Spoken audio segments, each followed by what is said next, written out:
Bismillahirrahmanirrahim. Qala al-mu'allif rahimahullah wa nafa'ana bihi wa bi ulumihi bi barakatihi fid dharain amin. Fa idzan al-kalamu sara min jumlati sinaatil wajibati.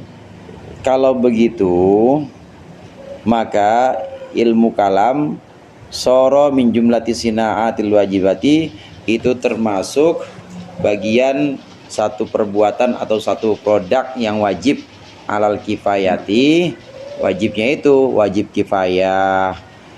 Harasatan likulubil awami, untuk menjaga likulubil awami, untuk hati orang umum, orang awam. Menjaga dari apa? Antakhayyulatil mubtadi'ati, dari takhayyul atau dari khayalan-khayalannya orang yang berbuat bid'ah. Kalau begitu, yang namanya ilmu kalam memang bidangnya itu mirip-mirip dengan bidang filsafat, maka dia adalah satu produk. Kalau dikatakan dia bukan ilmu itu ya, dia satu produk. Karena nanti Imam Ghazali bilang dari ilmu kalam itu enggak semuanya bisa disebut ilmu. Banyak dari ilmu kalam itu para mutakalimin, banyak bagian dari ilmu kalam yang ternyata itu adalah bid'ah, yang ternyata itu adalah sebuah lahwun. Lahwun itu ya omong kosong lah. Ada sebagian dari pembahasan ilmu kalam, enggak semuanya dikatakan ilmu.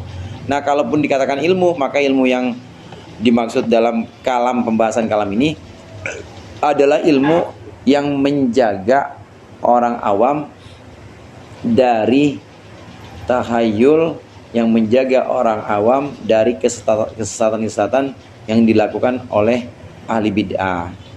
Ahli bid'ah itu punya kesesatan.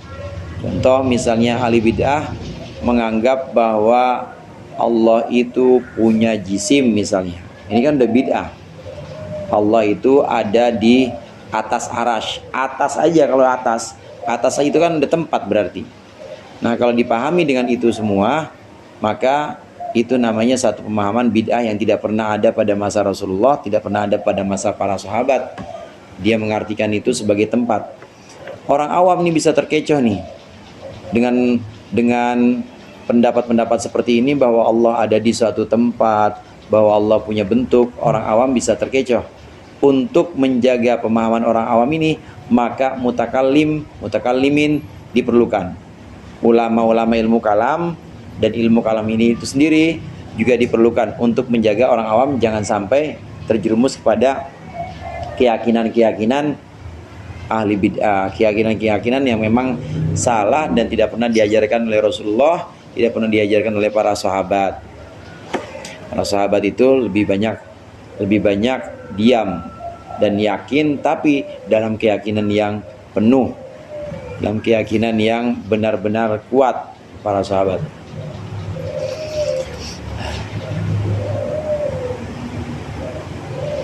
Wa innama hadatsa dzalika, wa innama hadatsa dzalika, hanya saja terjadi apa dzalika itu bihudutil bid'ah, itu harasatan liqulubil awam, menjaga keyakinan orang-orang awam itu terjadi bihudutil bid'ah, sebab terjadinya bid'ah-bid'ah. Kama hadatsat, nah ini perbandingannya nih, sebagaimana terjadi apa hajatul insani, kebutuhannya orang ilastijaril badraqah, kepada mengupahi, memberikan upah istijar, memberikan upah kepada penjaga badraqah fi tariqil haji. Badraqah itu orang yang disewa untuk jagain kita dalam perjalanan haji. Bihuduthi dzulmil arabi, karena adanya atau karena terjadinya, terwujudnya kezaliman orang Arab. Wa qat'ihim at-tariqa, dan karena begalnya Arab at-tariqa, akan jalan. Maksudnya memutus jalan itu, perjalanan orang haji diputus ya dibegal maksudnya. Walau tarakal arabu udwanahum, jika meninggalkan siapa al-arabu, orang Arab, udwanahum, akan permusuhan mereka. Kalau orang Arab itu tidak bermusuhan dan tidak ngebegal, tidak melakukan kezaliman, lam yakun istijarul harrasi, maka tidak akan harrasi, maka tidak akan ada apa istijarul harrasi, memberikan upah kepada orang yang menjaga.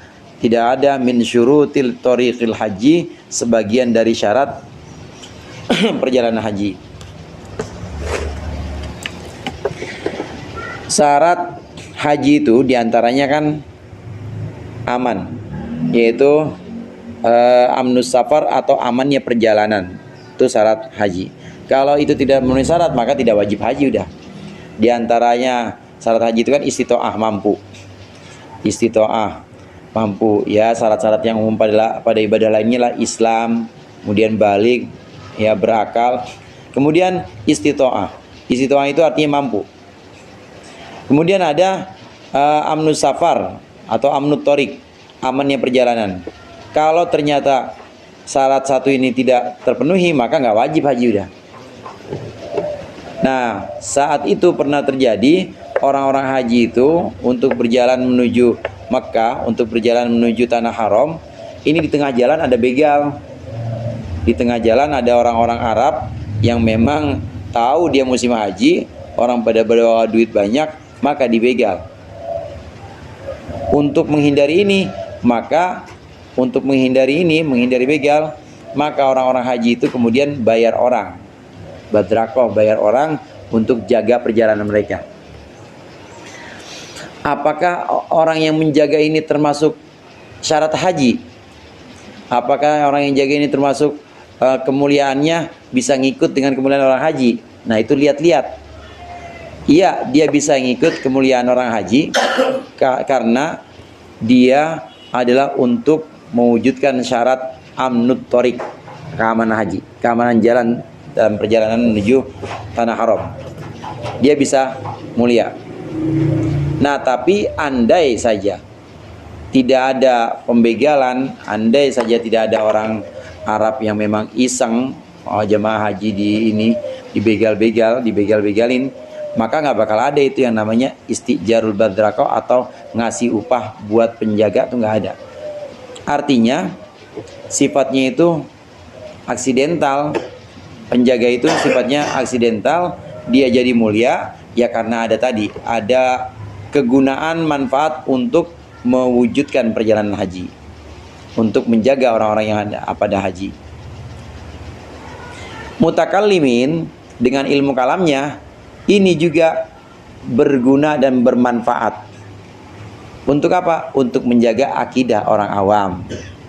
Itu analogi yang diberikan oleh Imam Ghazali. Orang awam daripada dia harus salah pemahaman, salah akidahnya karena mengikuti orang-orang yang ahli bid'ah, tidak ada dasarnya, maka ulama-ulama kalam ini punya fungsi. Dia punya fungsi dan punya peran untuk menjaga keyakinan atau akidah orang-orang awam agar tidak sampai terjerumus kepada kesesatan ahli bid'ah. Dari sini maka ilmu kalam itu ada keunggulannya dibanding filsafat, karena ilmu kalam bisa untuk menjaga akidahnya orang awam. Falidzalika lau tarokal mubtadi'u, oleh karena itu jika meninggalkan siapa al-mubtadi'u, orang yang berbuat bid'ah, dia meninggalkan hadayanahu, akan apa hadayan itu?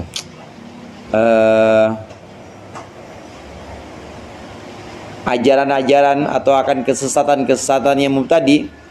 Kalau aja orang yang ahli bid'ah itu tidak menyebarkan kesesatannya, lamaftaqara, maka tidak akan butuh lagi siapa seseorang ila ziyadati, atau lamaftaqara bisa juga lamaftuqira, maka tidak dibutuhkan lagi apa ila ziyadati, tambahan ala ma'ahida fi asri sahabati, atas apa-apa yang sudah terjadi fi asri sahabati, dalam masa sahabat radhiyallahu anhum.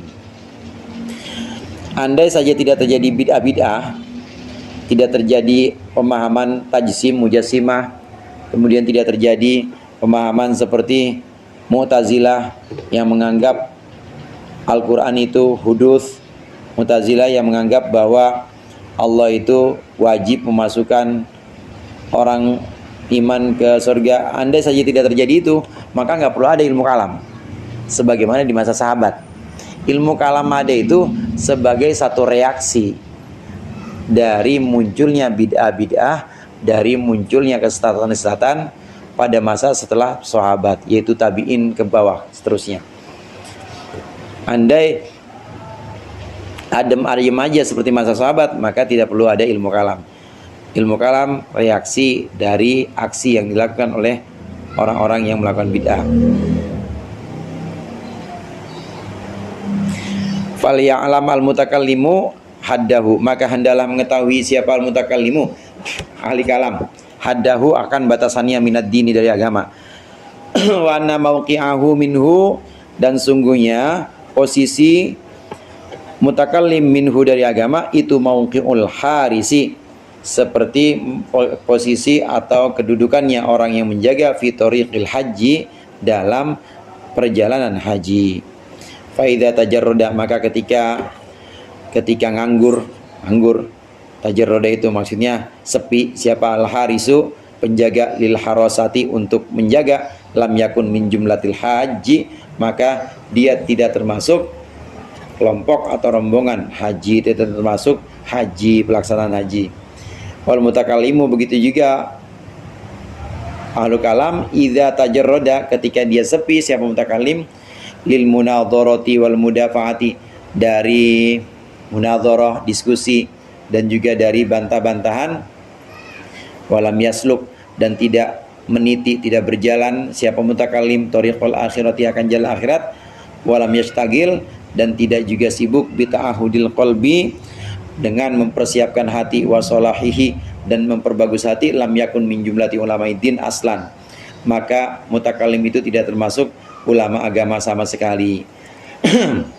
Walaysa indal mutakallimi minad dini, dan tidaklah ada dari mutakallim minad dini, tidak ada di sisi mutakallim minad dini dari agama, tidaklah ada illal aqidatu, kecuali akidah, itu isimnya laisa, jelas. Illal aqidatu, kecuali akidah, allati syarakahu fiha sailawam, yang bersekutu, yang bersama-sama, hu akan si mutakallim, fiha di dalam allati, siapa sairul awami, segenap orang-orang awam. Wahia min jumlati amali dhahil qalbi wal lisan. Mutakallim memang ada perannya. Perannya mutakallim, ahli kalam, ilmu kalam, jadi orang yang sekolahnya di akidah filsafat, misalnya jurusannya itu akidah, atau orang yang sekolahnya di sekolah tinggi teologi misalnya, itu perannya, fungsinya ada karena untuk menghadapi bid'ah-bid'ah, untuk menghadapi kesesatan-kesesatan yang sudah banyak tersebar pada orang awam, supaya orang awam itu nggak tambah sesat. Nah, andai itu sudah teratasi semua, orang awam udah bisa menjaga itu semua, menjaga kesesatan, mana yang salah dia tinggalkan, mana yang benar dia ikuti, maka ulama kalam itu yang nganggur, nggak punya tugas apa-apa. Jadi gimana? Ya ulama kalam udah jadi kayak orang awam aja tugasnya. Sebagaimana orang pada umumnya, ngapain? Memperbaiki hati, memperbaiki badan. Artinya ibadah hati dan ibadah badan kayak orang lain. Kemudian apakah dia termasuk ulama agama dalam kondisi seperti ini, menjaga akidahnya orang awam? Termasuk. Tapi kalau benar-benar orang awam udah tidak perlu dijaga lagi, semuanya udah pada pinter-pinter, ya ulama kalam nggak termasuk ulama agama. Karena memang fungsinya itu tadi, buat diskusi, buat membantah, buat berargumen. Bahkan di tempat lain itu Syena Imam Ghazali dan juga Syena Banten mengatakan, orang yang bergelut di bidang kalam, orang yang mencoba mengenal Allah dengan dalil-dalil ilmu dan dalil-dalil akalnya, maka ini termasuk yang mahjubun min dzatillah, termasuk orang yang tidak akan ketemu Allah juga. Dia terhijab, akan terhalang. Mengenal Allah itu yang pertama, ada kelompok orang yang mengenal Allah itu karena taklid. Kenal Allah, bang, kenal. Emang Allah berapa? Satu. Emang Allah siapa? Ya Tuhan kita. Kata siapa bang? Tuh kata Ustaz Romli. Dia nggak tahu. Buktinya apa? Nggak tahu. Nah yang kedua, ada tidak taklid, tapi dia dengan ilmu. Iman taklid atau pengetahuan taklid. Yang kedua, ada yang pengetahuan iman. Jadi imanu ilmin, ilmiah dengan argumen dalil akli maupun dalil nakli, dia bisa membuktikan bahwa Allah itu ada, Allah itu satu, Allah itu berbeda. Ketemu sama Allah nggak ketemu. Itu tingkat kedua, iman ilmin. Nah, dua-duanya yang taklid maupun yang dengan ilmu ilmiah, mengenal Allah karena ikut-ikutan atau mengenal Allah dengan dalil ilmiah, ini dua-duanya terhijab dari zat Allah, nggak ketemu Allah juga. Maka kata Imam Ghazali ini termasuk ulama nggak termasuk ulama dia. Tapi selama dia punya peran untuk menjaga akidah orang awam, orang yang pada taklid ini, ya maka perannya bagus juga. Kayak orang yang lagi jagain orang pergi haji.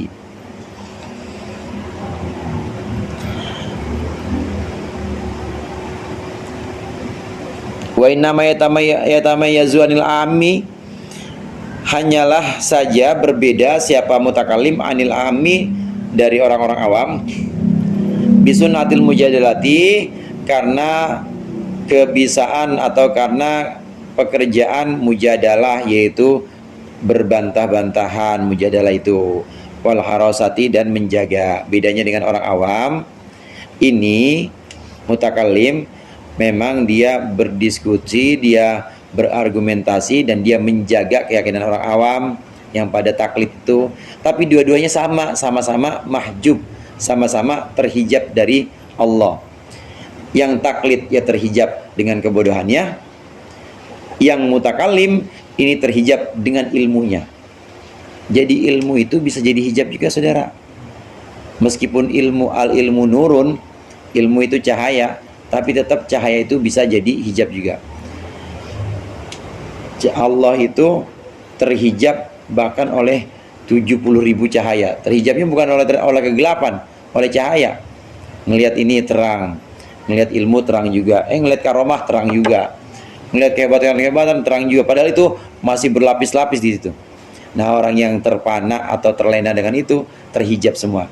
Termasuk juga yang terlena atau termasuk juga yang berkutat dengan ilmu, teori, kemudian argumentasi, kemudian debat,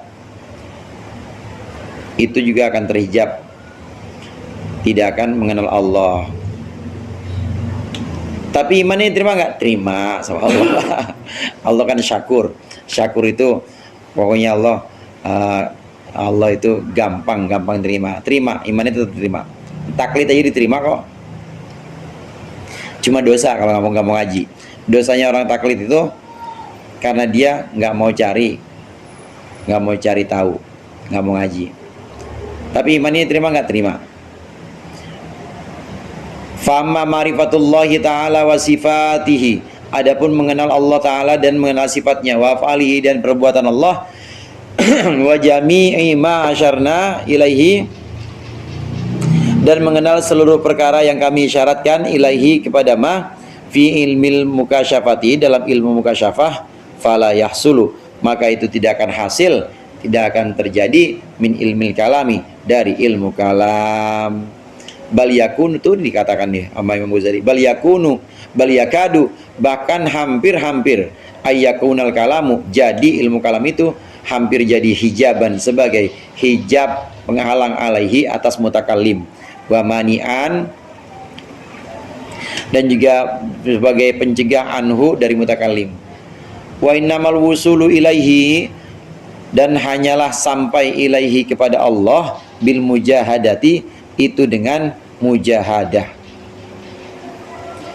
Mujahadah itu berjuang. Allati ja'alahallahu, yang menjadikan akan allati siapa Allahu, Allah subhanahu, Allah jadikan muqaddimatan lil hidayati, sebagai muqaddimah, sebagai pembukaan lil hidayati, untuk hidayah, petunjuk yang sesungguhnya. Haitsu qala, sekiranya berfirman Allah, walladzina jahadu fina lanahdiyannahum subulana. Siapa orang yang berjuang fina, di dalam kami, sebab kami, lanahdiyannahum subulana, maka kami akan tunjukkan sungguh-sungguh hum kepada mereka, subulana akan jalan-jalan kami, wa innallaha lama'al musinin, sungguh Allah itu lama'al musinina, benar-benar bersama orang-orang yang berbuat baik, ihsan.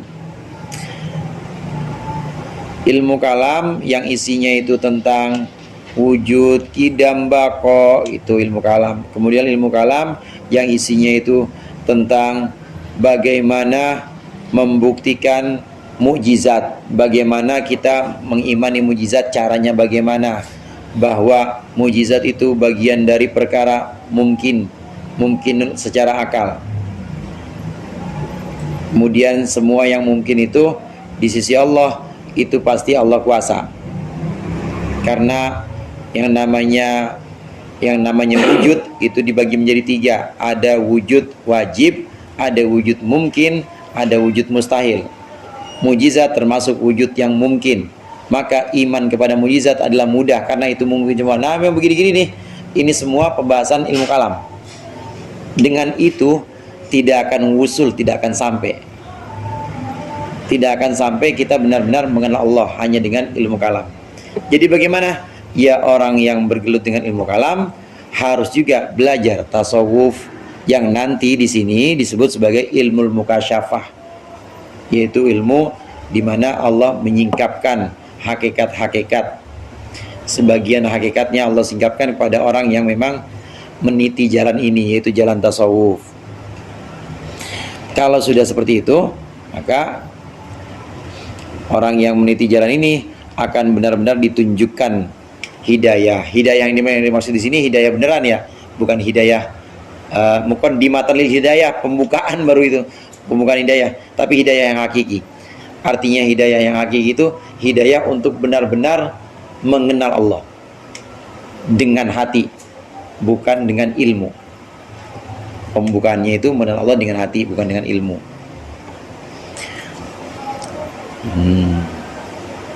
Orang yang mengenal Allah dengan ilmu, ya kenal nanti, tapi tetap terhijab. Kenalnya itu Allah akan dikenal oleh dia, Allah itu sebagai konsep-konsep, Allah itu sebagai gagasan-gagasan. Contoh begini, kita kan punya dalam pikiran kita punya konsep atau punya gagasan tentang kerusakan gitu ya. Ada nggak dalam pikiran kita gagasan rusak? Ada kan ya, karena kita pernah menyaksikan kursi rusak, kemudian ini pohon pada mati kan, rusak semua. Nah, kemudian gagasan ini diproyeksikan atau dicerminkan. Kalau ada rusak, berarti ada yang abadi. Nah, kemudian diproyeksikan atau dicerminkan, berarti yang abadi itulah yang namanya Allah. Cuma begituan doang itu. Jadi Allah dikonsepkan, Allah dibentuk, Allah adalah zat yang punya sifat abadi, punya sifat maha hidup. Hanya ngebolak-balik gitu doang permainan itu. Ya, bukan dikatakan permainan juga sih. Ada manfaatnya. Selama itu untuk menjaga akidah orang awam, ada manfaatnya ilmu kalam. Tapi ya kalau hanya bergelut di itu saja, konsep-konsep, kita kenal konsep mati, maka Allah adalah yang maha hidup. Dibalik itu aja. Kita kenal konsep rusak, maka Allah adalah yang maha kekal. Kita dalam kenyataan hidup sehari-hari ngelihat ada orang misalnya rendah atau jelek gitu, atau kita sendiri yang rendah dan jelek gitu, maka kita mengenal bahwa Allah itu yang maha tinggi dan maha indah. Udah ketemu sama Allah apa belum? Belum. Karena ilmu tauhid atau kalam itu sebatas konsep-konsep itu. Bagaimana mengenal Allah dengan sesungguhnya, bagaimana melihat Allah dengan sesungguhnya, yaitu dengan ilmu mukasyafah, tidak dengan ilmu kalam. Oleh karena itu Imam Ghazali bilang pembahasan kalam, pembahasan filsafat apalagi, itu tidak akan bisa disebut sebagai ilmu, karena ngelmu orang itu kan, ngelmu itu kan artinya angel nek durung ketemu, susah kalau belum ketemu. Tapi angel juga kalau udah ketemu. Ya gimana nggak angel, orang suruh ngamalin. Angel, apa angel? ngelmu. Nah, kalam filsafat tidak bisa disebut sebagai ngelmu. Kenapa? Karena dia hanya sebatas perdebatan-perdebatan, konsep-konsep, bukti-bukti yang tidak masuk kepada keakuan atau yang disebut ruh. Aku itu ruh. Kalau kita sebut aku, kita kan nggak pernah tahu aku kita ya. Aku kita itu di mana? Itu ruh aku kita itu. Kayak gimana bentuknya? Wah. Itu yang namanya ilmu mukasyafah, itu udah masuk pada keakuan. Fa in qulta faqad radattu haddal mutakallim wallahu a'lam bishawab. Al-Fatihah.